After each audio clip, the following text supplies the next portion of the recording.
the biggest goal that I've ever really accomplished using the SMART goals was paying off the debt.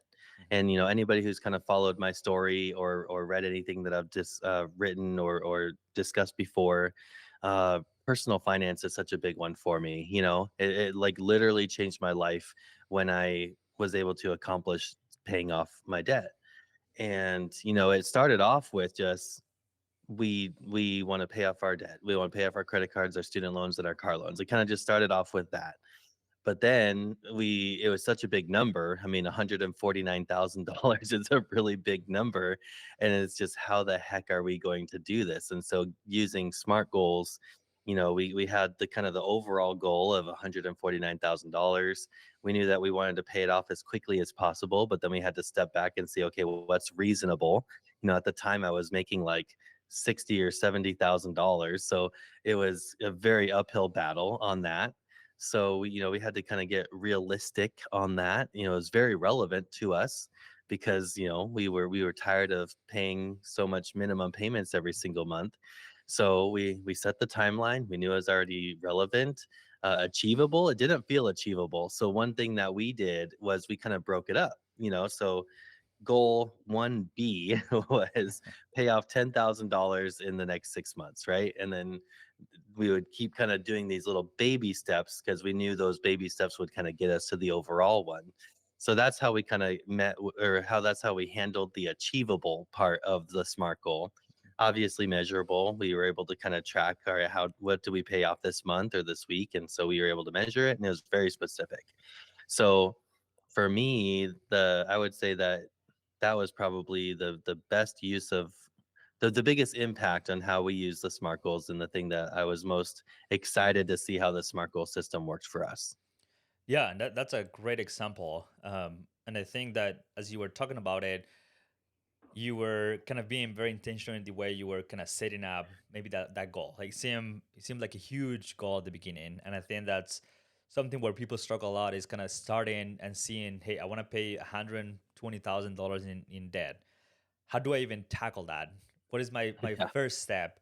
So breaking those into like maybe like you say is goal 1B or 1C and kind of different milestones. And I think if I remember correctly from our conversation, you were kind of celebrating those milestones as you were going, which I think We did. it's important because if you just celebrate at the end, it seems so far out that it's going to be really hard to um, stay motivated through that whole Yeah. process. Yeah, I think if your goal is going to end up being longer than a few months, you have to have little milestone celebrations. But I would actually be interested. What if we Sorry, and I don't want to hijack your plan for this, but what if we took that paying off debt goal and run through the clear goal framework and how we would accomplish that? Is that okay? Yeah, let's do it because I think there's a lot of similarities between the two, um, Sure. and I think they can complement each other. Like I think there's goals that certainly fit within that smart goal category, and maybe that clear goal category. But I think it could be like a smart goal set for the year. Here are the things we want to do in the whole year, but then you have clear goals for each quarter that you can adjust and gives you those kind of milestones in between to get to that final Yeah. goal. So yeah, let's do it. I love this. All right. So clear, we have collaboration, right? So we're identifying potential partners and resources that may be necessary. So, when we're going through the SMART goal, we're saying what we want, but we're not really getting very clear on how are we actually going to do this. So writing down a list of people who could be accountability partners for us would have been part of it. Seeking out a class or writing down a class that we could take, or writing down a mentor that has gone through this before that we could reach out to, ask them. You really just kind of find how are we going to support ourselves uh, using people or resources that might be helpful to help us get to the success. That's how I see the collaboration. Is there anything else that you would see or add to that with this? I mean, again, you didn't do this alone. You had your wife kind of next to you, helping and doing Yeah, all of that. So that's a great collaboration point there as well. Just the two of you seeking input from others, seeking input from each other, and kind of keep the two of you motivated as you went through it. yeah, yeah. Okay, so then L, limitations. right? Hmm. So how are we going to keep the goal manageable and achievable? I think that's kind of what we did with, 149,000 just felt too big. Yeah. So we kind of made it more manageable by breaking it up. Uh, we did kind of set a timeline, but we didn't really. I mean, we had kind of a dream timeline. As soon as possible is not a timeline. You need to say in 1 year or 3 years, right? Uh, so that's how we kind of identified what's realistic, and we threw a realistic timeline on there. But I think we're already jumping the gun here on refinement. We kind of knew that had to be uh, being able to be revised, because we just didn't know at the beginning. It was going to have to be changed throughout. And then we had to set budgets, and we had to kind of set other little guardrails on our own personal lives to help us get to this overall goal of paying off this debt. So that's kind of how I see this limitation. What other Yeah. limitation things would you could think of for this goal? Uh, I think that that's pretty good. I was thinking, and again, maybe this is into the refinement aspect of it too, but I've started to set kind of lower bound and upper bound kind of goals in terms of within this. So my ideal, my upper bound, perfect week, nothing breaks in the house, no one gets sick and have to be spend a night in the hospital, or work Yeah, is manageable. I don't have any additional stress. I want to go work out 5 days a week, and that's kind of my goal. But I know there are weeks that things happen, things go crazy in the house, work is get super busy, I have a few late nights or whatever. So my lower bound is going to be 3 times a week. So no matter what, I want to go at least 3 times a week. That way, if I don't go meet the 5 days a week goal, I still feel like I accomplished what I set out to do, which was uh, 3 days a week. For you guys, I think yeah, was probably something similar. There were months that maybe you wanted to spend a little more time with family and travel a little bit. You wanted to, maybe you were extra tired from work and wanted to eat out a couple days in the week, and maybe you didn't make the full amount of payments you wanted during that month, but you made a payment that get you closer to that goal. yeah. If we got tired of ramen soup and wanted to get Taco Bell or something. Yeah, something like that.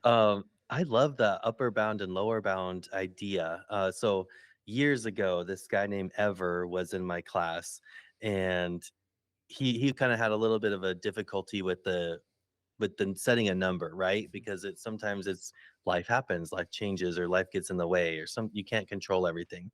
And so he was kind of talking it through with the group, and he was mentioning, like, what if we had the lower bound, and he called it a quota. Like, as long as he met this, he was good.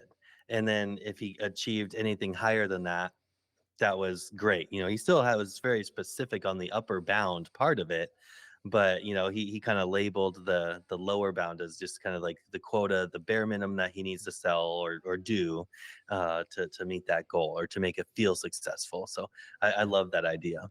All right, so then you want to jump into E? You got to remind me what E is. Emotional. So Thank obviously you. a big emotional motivation. I mean, if you translate to the smart goals as well, but it's more on the emotional. I think you had a pretty strong emotional desire to pay all this debt. We had a lot of emotional desire to pay off this debt. I mean, but the flip side, and so I don't know if we necessarily took this into account, and then maybe it's just easier looking back on it. I don't think we took into account necessarily the emotions of not paying off the debt. Like, we knew the emotions were going to be so great when we completed it, but we did not necessarily sit and reflect on how the emotions were going to hold us back and limit us even. Like, it was tough. We felt so much weight on us Mhm. that sometimes we would just feel lethargic, and it was really hard. So I think writing even the emotions down would have been smart. Like, to make it a human thing. Like, we are still humans going after this goal. We're emotional beings, and don't hide it, and don't try to suppress it. Just get it all out there. I love this emotions idea, to throw that into your clear goals. Yeah, and let's. I mean, we can probably do a whole episode on this, but on my wife is working on a research marketing company. So they do like messaging for pharma and other companies as well. And they use what's called heuristics. So the emotional behavior of people to basically give them an emotion. So a message could be negative, positive, and they do kind of research in terms of like which emotion drives the more either sales for this company or authority within that. So thinking about those heuristics, I may need to do that episode with her because I think it's super interesting. I've been doing a little reading on that as well. But sometimes the reward is great, keeps you motivated, but the fear of maybe something bad happening if you don't accomplish that could be a bigger motivation than something positive happening from doing that. So, as you were saying, maybe paying out the debt um, it wasn't like it was impacting your life right now, but it wasn't like catastrophic. You were not like on the street, and if you didn't pay this in the next 6 months, something bad was going to happen. But it could have been readjusted in terms of like having that negative. Like, I really, really like to travel, but if I don't pay this down, I'm just not gonna be able to travel because I cannot afford it. Um, Yeah. so that's something that came to mind as you were talking about that, and I think it's a interesting topic to explore in the future. Yeah, we should definitely jump into that. I would love to listen to the episode already. So, all right. So, appreciation. This is the celebration. If I remember, uh, It is I appreciable, mean, so that means narrowing down the scope. So what you were talking about, your oh, bigger goal was 140,000, but then you broke it down into maybe smaller chunks and started doing it maybe in there we go. smaller, Okay, more. Maybe the word is not the greatest, but again, whoever developed it was trying to get that word that is catchy. But yeah, just kind of okay, breaking it down into like these smaller, maybe smaller milestones as you go. got it.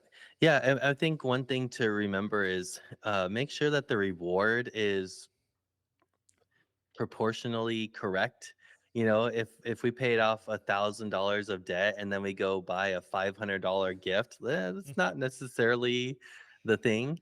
Um, I have a friend who has shared with me that she has some pretty big career goals, Mhm. and every single time she has achieved it, she goes and buys like a really nice purse.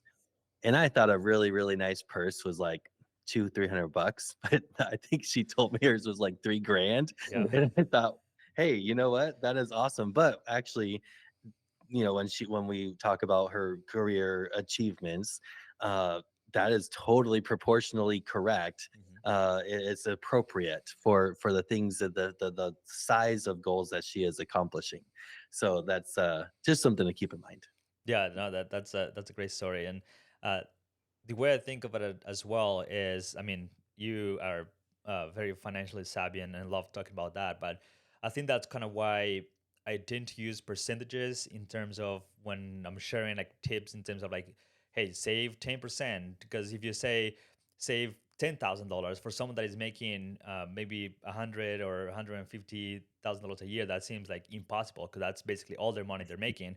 But if someone is Yeah. making $1 million, that seems like a drop in the bucket. So percentages are always great to discuss that as well. And I think we try to, especially when we're looking at our finances, and again, long story for a different episode, but thinking about the percentages that each of those buckets cover and making sure we're staying below those percentages help us as we start earning more, we get bonuses or life happens, we're still within those limits that we set to ourselves and can adjust as we go up in income and career changes and everything. Yeah. Yeah, definitely good to keep in mind.